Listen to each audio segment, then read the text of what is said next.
সংলাপে বসবে এবং সেখানে কি কি বিষয় নিয়ে আলোচনা হতে পারে বিস্তারিত?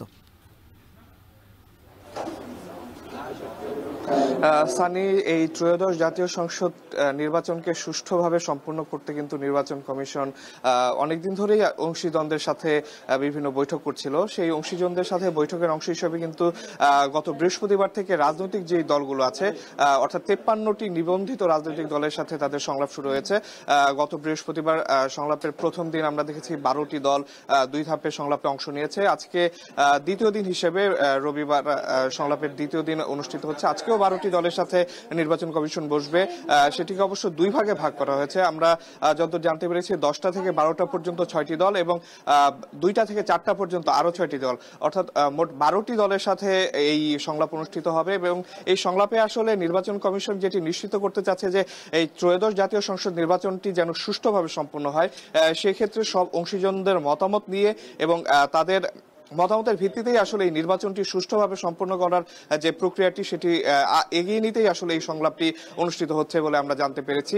নিবন্ধিত 53টি দলের মধ্যে এই 12টি ইতিমধ্যে হয়ে গেছে। আজকে যদি 12টি হয় অর্থাৎ 24টি, তারপরও আরো বেশ কিছু রাজনৈতিক দল সংলাপে আসবে এবং বড় বড় যে রাজনৈতিক দলগুলো আছে, বিএনপি, জামায়াত সহ যারা আছে, তাদের সাথেও নির্বাচন কমিশন পর্যায়ক্রমে সংলাপে বসবে এবং এই সংলাপের মাধ্যমে তাদের মতামতগুলোও আসলে নির্বাচন একটি অবাধ সুষ্ঠু নির্বাচন পরিচালনার ক্ষেত্রে তাদের যে মতামতটি সেটিও নেওয়ার চেষ্টা করবে নির্বাচন কমিশন। সকাল 10টা থেকে যে সংলাপটি হওয়ার কথা ছিল সেটি কিন্তু 10টা পার হয়ে গেছে ঘড়ির কাঁটা, কিন্তু এখনো আসলে শুরু হয়নি এবং আমরা যতদূর শুনতে পেরেছি সেটি হয়তো 10:30 নাগাদ শুরু হতে পারে।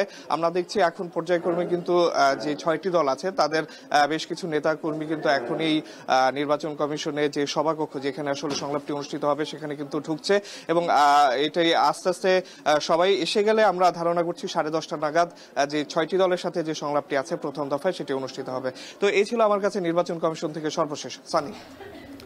আসিফ, রাজনৈতিক দলের সঙ্গে কমিশনের বৈঠকের বিষয়ে পরবর্তীতে আপনার সঙ্গে জানতে আবারও যুক্ত হব।